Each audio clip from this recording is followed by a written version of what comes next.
Hi friends, எல்லாருக்கும் நமஸ்காரம். இன்றைக்கு நம்ம பாரம்பரியமான ஹெல்த்தி பிரேக்ஃபாஸ்ட்டு தான் உங்களுக்காக நான் சொல்ல போகிறேன். அதுதான் பழங்கஞ்சி.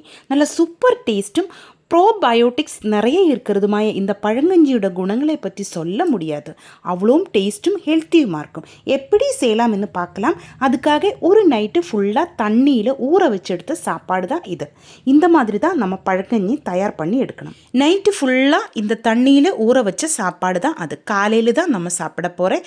இனி இதிலேக்கு ஒரு சம்மந்தி தயார் பண்ணலாம். அதுக்காக ஒரு பச்சை மிளகாயும் ஒரு 6 சின்ன வெங்காயம் ஒரு இடிகல்லில் இதே மாதிரி போட்டு இடிச்சு எடுக்கலாம். கூட தேவையான உப்பு சேர்க்கலாம். அதுக்கப்புறமா நமக்கு இது இன்னொரு பவுலிலேக்கு மாற்றலாம். இதிலேக்கு தேவை இருந்தால் உங்களுக்கு புளி சேர்க்கலாம். ஆனால் நான் புளி சேர்க்கறது இல்லை.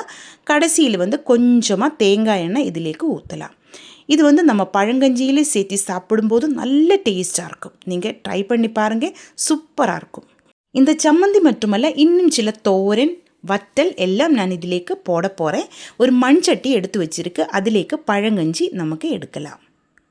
காலையில் பிரேக்ஃபாஸ்ட் ஆகி இதே மாதிரி ஒரு பழங்கஞ்சி கிடச்சிட்டுனா கண்டிப்பாக நம்ம சாப்பிட வேணும். அவ்வளோ ஹெல்த்தியும் டேஸ்டியும் அதே மாதிரி நம்ம உடம்புக்கு நல்ல குளிர்ச்சியும் நல்குன ஒன்று தான் இந்த பழங்கஞ்சி. இந்த மாதிரி ஒரு மண்சட்டியில் பழங்கஞ்சி போட்டு சாப்பிடும்போது அதனோட டேஸ்ட் வேறு லெவலு தான். கண்டிப்பாக நீங்கள் ட்ரை பண்ணி பாருங்கள். இப்போ இதிலேக்கு நமக்கு ஒரு சம்மந்தி வைக்கலாம். நல்ல தேங்காயும் வரமிளகாயும் புளியும் எல்லாம் சேர்த்து தயார் பண்ணிய ஒரு சம்மந்தி தான் அது. கூட தட்டைப்பயிறு தோரன் தான் நான் எடுத்திருக்கு. இது நல்ல டேஸ்ட்டாக இருக்கும். இனி இதிலேக்கு வைக்க போகிறது ஒரு கொண்டாட்ட மிளகு தான். இது நல்லா பழங்கஞ்சியிலே போட்டு பிசைஞ்சு சாப்பிடும்போது நல்ல சூப்பராக இருக்கும். அப்புறமா நான் இதிலேக்கு என்ன சேர்க்க போகிறோன்னு தெரியுமா? அதுதான் சாம்பார். நல்ல சூப்பராக இருக்கும். 2 கரண்டி அப்படியே நமக்கு ஊற்றலாம். பின்னாடி நம்ம பழங்கஞ்சியிலே கண்டிப்பாக சேர்க்க வேண்டிய ஒன்று தான். அதுதான் தயிர். பாருங்க, தயிர் இல்லாமல் ஒரு பழங்கஞ்சியே டேஸ்ட்டு வராது. தயிர் நான் இதிலேக்கு சேர்த்திருக்கு. இனி இதிலேக்கு உப்பு சேர்க்கலாம். தேவையான உப்பு நீங்கள் உங்களுக்கு பிடிச்ச அளவில் சேர்த்திக்கோங்க. உங்கள் வீட்டில் என்ன குழம்பு செஞ்சுருக்குதோ அதே குழம்பெல்லாம் இந்த பழங்கஞ்சியிலேக்கு சேர்க்கலாம். நான் எங்கிட்ட இருந்த குழம்பு தோரன் அதே மாதிரி வற்றலை எல்லாம் தான் நான் எடுத்திருக்கிறேன். கூட சம்மந்தி மட்டும்தான் நான் எக்ஸ்ட்ரா செஞ்சுருக்கேன். இப்போ நம்ம பச்சை மிளகாய் வச்ச சம்மந்தி தயிருக்கு மேலே வைக்கலாம். இனி இதிலேக்கு மீன் குழம்பு தான் நான் எடுக்க போகிறேன். உங்களுக்கு பிடிச்சிருந்தா மட்டும் எடுத்துக்கோங்க. 2 பீஸ் மீன் வச்சு நல்ல திக்கான கிரேவியில் செஞ்ச சூரை மீன் குழம்பு தான் இது. அப்புறமா சூரை மீன் ஃப்ரை பண்ணியதும் நான் இதிலேக்கு எடுத்து வைக்க போகிறேன்.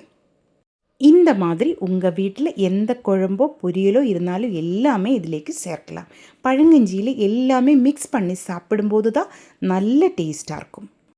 இப்போது ஃப்ரை பண்ணிய மீன் நான் பழங்கஞ்சியில் வச்சுருக்கு.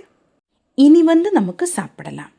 நம்ம தயிரும் பச்சை மிளகு சம்மந்தியும் அதே மாதிரி கொண்டாட்ட மிளகும் எல்லாம் நம்ம பழங்கஞ்சியில் நல்லா பிசைஞ்சு சாப்பிட்டு பாருங்கள், சூப்பர் டேஸ்ட்டாக இருக்கும். காலையில் ஒரு வேளை இந்த மாதிரி சாப்பிட்ருந்தா மத்தியானம் லெஞ்சு சாப்பிட்றதுக்கே தோணாது. அவ்வளோ நம்ம உடம்புக்கு நல்ல ஹெல்த்தியும் டேஸ்டியுமான ஒன்று தான் பழங்கஞ்சி. இப்போ தயிரும் பச்சை மிளகாய் சம்மந்தியும் வரமிளகாய் சம்மந்தியும் அதே மாதிரி கொஞ்சமாக தோரனும் சாம்பாரும் மீனும் எல்லாம் சேர்த்து நல்லா மிக்ஸ் பண்ணி நமக்கு சாப்பிடலாம். இந்த கொண்டாட்ட மிளகு நம்ம வீட்டில் தயார் பண்ணி எடுத்த மிளகு தான். எண்ணெயில் நான் ஃப்ரை பண்ணி எடுத்து வச்சுருக்கேன். நல்ல காரம்தான் இந்த கொண்டாட்ட மிளகு. அதனால நல்லா பிசைஞ்சு சாப்பிட்றதுக்கு சூப்பராக இருக்கும். நாங்கள் 2 பேர் தான் இந்த பழங்கஞ்சி சாப்பிட போகிறேன். இது சாப்பிட்டுட்டு இருக்கும்போது தான் இன்னொரு காரியம் எனக்கு ஞாபகம் வந்தது. நான் குச்சிக்கிழங்கு வேக வச்சுருந்தது, ஆனால் அது இதிலேக்கு சேர்க்கலாம். குச்சிக்கிழங்கு வேக வச்சது சேர்த்து பழங்கஞ்சி சாப்பிடும்போது அதனோட டேஸ்ட்டு இன்னும் அதிகமாகிடும். குச்சிக்கிழங்கு வேக வைக்கிறதுൻ്റെയും அதே மாதிரி தட்டைப்பயிறு பொரியலிൻ്റെയും சம்மந்தியுடையும் எல்லாம் ரெசிபி நான் நம்ம சேனலில் முன்னே அப்லோட் பண்ணியிருக்கேன். அதனுடைய எல்லாம் லிங்கு நான் இந்த வீடியோட கீழே டிஸ்கிரிப்ஷனில் கண்டிப்பாக கொடுக்குறேன். இவ்வளோ ஹெல்த்தியும் டேஸ்டியும் அதே மாதிரி இந்த வெயில் காலத்தில் குளிர்ச்சியானதுமான இந்த பழங்கஞ்சி கண்டிப்பாக நீங்கள் ட்ரை பண்ணி பாருங்கள்.